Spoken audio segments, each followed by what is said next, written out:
Raniganj TDB কলেজে ফের উত্তেজনাপূর্ণ পরিস্থিতি সৃষ্টি হয়েছে। কলেজের টিআইসি অফিসের সামনে আজ শিক্ষকদের সঙ্গে ছাত্র সংগঠনের মুখোমুখি অবস্থানে তীব্র উত্তেজনা ছড়ায়।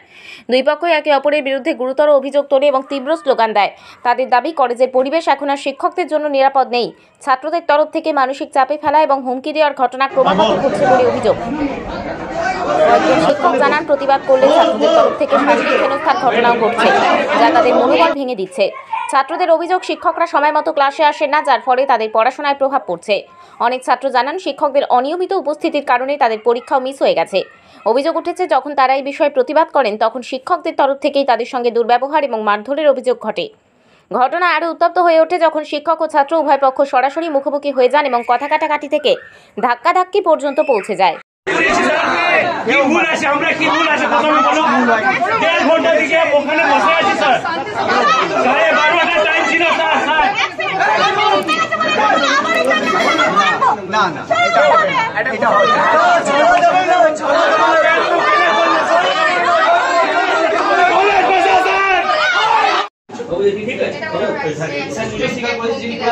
যিনি করেছেন সেটা শেয়ার করছেন, ঠিক আছে, কিন্তু আপনি চেয়ারপারসন, আপনি সেটাকে একটু মিটিং করে আমি বলছি, ঠিক আছে, তোরা দুজন দাঁড়া, ঠিক আছে, আমরা কথা বলেনি আমরা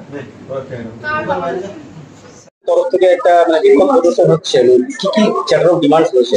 সম্পূর্ণরূপে একটা ডিমান্ড হচ্ছে, ঠিক টাইমে ক্লাস হয় না, সবদিকে বড় কথা, আর কোনো টিচার ঠিক টাইমে আসে না। আমরা গভর্নিং বডিকেও জানিয়েছি, আমি কলেজের টিআইসিকেও জানিয়েছি, কোনো প্রফেসরের কোনো দায়িত্ব নেই। ক্লাসরুম খালি, সমস্ত কিছু খালি। স্টুডেন্টদেরকে মেসেজ করে দেওয়া হয়, আজ আমার শরীর খারাপ, আমি আসবো না। অনেক প্রফেসর যুক্ত। সম্পূর্ণরূপে আমি বলতে চাই, কলেজের আজকে হিস্ট্রি ডিপার্টমেন্টের 4th সেমিস্টারে ইন্টারনাল পরীক্ষা ছিল। ওদেরকে 12:30টায় মেসেজ করা হয়েছিল যে 12:30টায় তোমরা 34 নম্বর রুমে পরীক্ষা দেবে। গরমে লাইন নেই, লাইন না থাকার কারণে অনেক স্টুডেন্ট গরমে ভুগছিল। 8 ঘন্টার উপর থাকার পর স্টুডেন্টরা আমাকে জানায়, আমি স্টুডেন্টের ছাত্র প্রতিনিধি হিসাবে আমি স্টুডেন্টদের কাছে যাই, জিজ্ঞেস করি। দল বলে ময়ূরাক্ষী দাস ম্যাম, তার ইন্টারনাল পরীক্ষা আজকে, ইন্টারনালে তার এক্সাম নেওয়ার ডেট, কিন্তু তিনি নেননি, তিনি আসেনি। তিনি টিসি কাউন্সিল মিটিং এ নিজের প্রমোশনের জন্য, প্রমোশনের লড়াই, কলেজের সমস্ত যে টাকা পয়সার প্রমোশনের লড়াই করছে কজন প্রফেসর, তার সম্পূর্ণরূপে কারণ। সেখানে আমি টিসি কাউন্সিল মিটিং এ স্যারের পারমিশন নিয়ে, টিআইসি স্যারের পারমিশন নিয়ে আমি ঢুকি। আমি জিজ্ঞেস করি যে ম্যাম, আপনার 12:30টায় আপনি টাইম দিচ্ছেন, আপনার 1:10-15 উপর বেজে গেল, স্টুডেন্টরা গরমে ভুগছে, আপনি কখন যাবেন? না সুমন, আমি যাব না, আমি এই করবো। উনি গেলেন না সম্পূর্ণরূপে। তারপর স্যার আমাকে বার করে দেন, আমি বেরিয়ে যাই। বেরিয়ে যাওয়ার পর ফের আমাকে টিআইসি স্যার ডাকেন যে তুই যে টিচার্স কাউন্সিল মিটিং এ বলেছিস এটার ইয়ে কর। আমি গিয়ে টিচার্স কাউন্সিল মিটিং এ যখন হই, পার্সেল কিসকু সে আমাকে ওপেনলি চার্জ করে, তোকে মেরে দেবো, খুনের হুমকি দেয়। এবং পার্সেল কিসকু ফিজিক্স ডিপার্টমেন্টের একজন অ্যাসিস্ট্যান্ট প্রফেসর, উনি ডাইরেক্ট আমাকে বলে তোকে মেরে দেবো, নিয়ে কলার ধরতে আসে। কলার ধরতে আসার কারণে আমি খুব বিভৎস হয়ে যাই। তখন আমার ছাত্র প্রতিনিধি সব যত ছেলেগুলোকে আছে সবাইকে ডাকি, যে এই যে অন্যায়টা হয়েছে, প্রফেসররা ডাইরেক্ট স্টুডেন্টদের মারছে, ধরছে, ভয় খাওয়াচ্ছে, তোরা কলেজে আসিস না, ক্লাস করিস না, ক্লাস করার দরকার নেই, আমরা বুঝে নেবো। প্রতি মাসে 1 লাখ টাকা, 50,000, 70,000 টাকা স্যালারি নিয়ে নেবে, নিয়ে নিজস্ব স্বার্থভাবে কাজ করবে। আচ্ছা, হিস্ট্রি ডিপার্টমেন্টের যে 4th সেমিস্টারে যে ইন্টারনাল এক্সাম, ওটা কি পোস্টপোন হয়েছে না হয়েছে?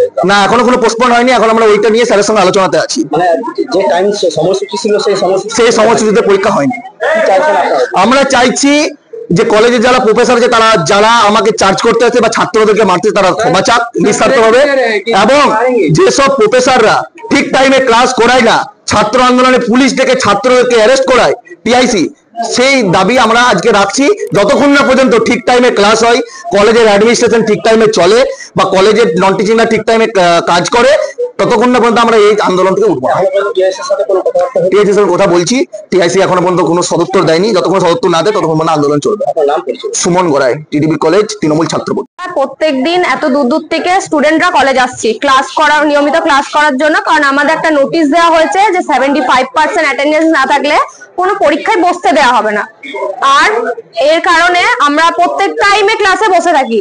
তো সেখানে স্যার ম্যামরা নিজের টাইম মতন কলেজে আসছেন, কলেজে এসে পরেও যদি ক্লাস নেওয়ার মন হচ্ছে তো নিচ্ছেন, না মন হচ্ছে তো মেসেজ করে দিচ্ছেন আজ ক্লাস হবে না। সেই কারণে স্টুডেন্টরা যে আজ এতক্ষণ ধরে, আজ পরীক্ষা নেওয়ার কথা ছিল, এতক্ষণ ধরে যে বসে আছে, তো সেখানে আমাদের স্টুডেন্ট হয়ে আমাদের একটা স্টুডেন্ট তৃণমূল ছাত্র পরিষদের আমার স্টুডেন্ট বলতে গেছে যে ম্যাম ক্লাসটা আপনি ঠিক করে নেন। তো সেইখানে ম্যাম বলেছেন আমি ক্লাস নেব না নাকি। আজকে তারপরে শুক্রবার অনেকে নামাজের ডেট আছে যেখানে ওরা না খেয়ে পড়ে এখানে এতক্ষণ ধরে বসে আছে 12:30 থেকে 1:30 অব্দি এক্সামের জন্য।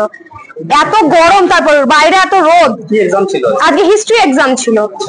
তো এবার তারপরে ওই স্টুডেন্টকে আবার আলাদা ভাবে ডাকা হয়েছে, ডেকে পরে দরজা লাগিয়ে ওনার নাকি এক স্যার একটা স্টুডেন্টের গায়ে হাত দিতে চেয়েছে।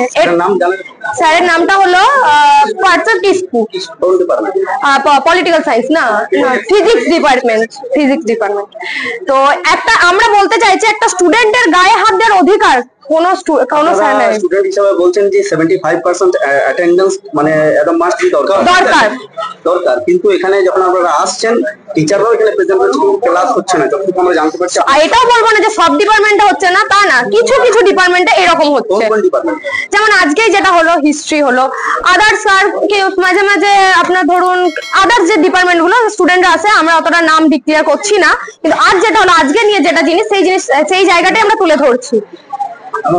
মিতা মন্ডল, আমার 4th and 3rd ইয়ার, আমার কম্পিউটার সায়েন্স ডিপার্টমেন্ট। কিন্তু আমাদের কম্পিউটার সায়েন্স ডিপার্টমেন্টে প্রত্যেকটা স্যার ম্যাম যথেষ্ট ভালোভাবে টাইমে ক্লাস নেয়, আর ক্লাস একটাও মানে অ্যাবসেন্ট যায় না, এইটুকু আমি বলতে পারি। আমাদের একদম রেগুলার। कि हम लोग को 12:30 बजे से एग्जाम था, वो मैम बोली थी कि एग्जाम होगा हिस्ट्री का इंटरनल एग्जाम। तो एग्जाम मैम 12:30 बजे बोली। उसके बाद फिर मैम सुमन गया, सुमन का मैम बोली कि वेट करो हम लोग आ रहे हैं। अब वेट करते करते 1:30 बज गया, मैम आ भी नहीं रही है और इसे सुमन का संग हुआ। उसके बाद नीचे आए तो सर हम लोग को थ्रेट कर दे रहे कि मारेंगे और मारेंगे। एक सर है ठीक है, रेड टी शर्ट पहन के, सर का नाम तो हम पता नहीं है कौन सी डिपार्टमेंट का, लेकिन सर हम लोग को थ्रेट दे रहे कि और मारेंगे। हम लोग सर को बोल रहे कि सर ये सब गलत है, सर ऐसे थोड़ा आप मार सकते हैं। आप क्लासरूम में स्टूडेंट को 1 झाप मारिए 2 झाप मारिए उसमें कोई प्रॉब्लम नहीं है, लेकिन आप बाहर क्यों मारिएगा? वो भी क्लास बंद करके सर मार रहे हैं। ये सब रेगुलरली आप क्लास क्या नियम अनुसार होता है? नहीं, रेगुलरली क्लास हम लोग का 11 बजे से है, लेकिन हम लोग का मैम आती है 12 बजे, 11:50 में, 11:40 में, ऐसे मैम आती है। कोई टाइम टेबल नहीं है मैम का, जब मन किया। और सर लोग का क्लास मन नहीं है, घर में सो के है, बोल दी कि क्लास नहीं होगा। ये जीडीवी कॉलेज एक नैक मौजूदा जीडीवी कॉलेज है ठीक है, यहाँ पे जिस हिसाब से इंडिसिप्लिन मैंने हो रहा है इस बारे में मतलब क्या बोलना है? यहाँ पे कोई डिसिप्लिन टाइम का किसी का कोई मैम सर का कोई डिसिप्लिन नहीं है। कितना दिनों से चले आ रहा है सब इंडिसिप्लिन? हाँ बहुत दिन से कोई टाइम टेबल नहीं है। सर लोग ओपन थ्रेट दे रहे कि मारेंगे, ये सब बोलिए अच्छा हो रहा है। सर बुला रहे हैं हम लोग चाहते हैं कि सब कुछ टाइम पे हो। हम लोग तो इतना दूर से स्टूडेंट है, हम अंडाल से पढ़ाई करने आते हैं और हम जियो में जॉब करते हैं। अभी जॉब छोड़ के हम आए यहाँ पे कि एग्जाम है मेरा। एग्जाम पोस्टपोन हो गया? हाँ पोस्टपोन नहीं, अभी मैम कोई मैसेज कोई ग्रुप में ऐसा कुछ टाइम में तो हुआ नहीं है ना, नहीं। क्या कहिएगा? टाइम में तो ये सही होना चाहिए, टाइम ये कॉलेज से सही होना चाहिए। कॉलेज का तो ये सब रिस्पॉन्सिबिलिटी बनता है कि सब कुछ सही पहले, क्योंकि यहाँ पे बहुत दूर से पांडेश्वर, आसनसोल, दुर्गापुर से इंसान पढ़ने आता है। इतना दूर, सबका भी तो टाइम का वैल्यू है, मैम का टाइम का वैल्यू है तो सबका टाइम का वैल्यू है। सबका टाइम। मेरा नाम है नीरज सिंह, हिस्ट्री डिपार्टमेंट से।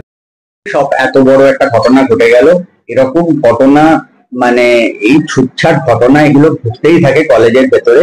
এগুলো এমন কিছু ইস্যু হয় না, এই মানে বাচ্চা বাচ্চা ছেলে মেয়ে আছে বলেই আপনাদের ডেকে পাঠিয়ে নিয়েছে ফট করে। হ্যাঁ, আদারওয়াইজ এগুলো প্রত্যেক দিনই একটু না একটু হয় কোনো না কোনো ডিপার্টমেন্টে।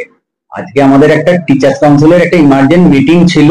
হ্যাঁ, সেই সময় ইতিহাস বিভাগের একটা পরীক্ষা ছিল, সে একটা মেসেজ করেছিলেন যে আমি পরীক্ষাটা একটু পরে নেব, ইমার্জেন্ট মিটিংটা আছে বলে। তার মধ্যে একটি ছাত্র মিটিং এর মধ্যে ঢুকে পড়ে। আমি তাকে বারবার বারণ করেছি, অনেকেই বারণ করেছে যে এখন না, একটু পরে আয়, হাত নিয়ে বারণ করেছি তাকে। তা সত্ত্বেও সে ঢুকে পড়ে 2-4টে কটু কথা বলে ফেলেছে। তাকে একটু আমি দেখে পাঠিয়েছিলাম যে তুমি এই কথাগুলো বললে কেন? হ্যাঁ, তুমি তো আমাকে আলাদাভাবে বলতে পারতে এই কথাগুলো। একটা ভারী সবার মধ্যে, সবার সামনে এরকম কটু কথা। তোমরা ছাত্র ঠিকই, কিন্তু তা বলে এত ভারী সবার মধ্যে একটা এরকম ভাবে কটু কথা বলাটা কি উচিত হলো তোমার? এই নিয়ে এবার একটু টিচার্সদের সাথে মানে উত্তপ্ত একটু বাক বিনিময় হয়েছে, কারণ সেখানে তো আমি একলা ছিলাম না, অনেক টিচার্সরাই ছিল। উত্তপ্ত বাক বিনিময় হয়েছে, সেখান থেকে তাদের একটু রাগ হয়েছে। আমি চেষ্টা করছি তাদের সেই রাগ অভিমানটাকে ভাঙাবার, টিচার্সদেরও রাগ অভিমানটাকে ভাঙাবার। আপনারাও দেখলেন যে আমি সবাইকেই রিকোয়েস্ট করছি, অনুরোধ করছি, তোমরা করিডোর থেকে উঠে যাও, আমাকে একটু আলাপ আলোচনা করতে দাও, আমাকে একটু প্রেসিডেন্টের সাথে কথা বলে নিতে দাও, তারপরে আমরা যা ব্যবস্থা নেবার নেবো কলেজের তরফ থেকে। স্যার একটা কোশ্চেন ছিল, ডিগ্রি কলেজের আজকে ডিআইসি যেটা ঠিক বাইরে একটা অন্য ধরনের মানে রূপরেখা দেখা যাচ্ছে, যে টিচার্সরা বসে রয়েছে আর টিচার্সরা পিটা নিয়ে বসে রয়েছে, প্লেকার নিয়ে, যে মিস টিচার্স আর ইনসিকিউর। এই বিষয়ে এই ব্যাপারটা ডিগ্রি কলেজের একমত প্রাপ্ত কলেজ এইরকম সিনারিও সব এটা তো খুবই দুঃখজনক, এটা হয় না। আমি একটু পরেই ওদের সাথে বলছি যে এটা উঠে যান আপনারা, হ্যাঁ আপনারা ডিপার্টমেন্টে যান, আমরা একটু দেখছি ব্যাপারটাকে আর কি। হ্যাঁ, ধন্যবাদ।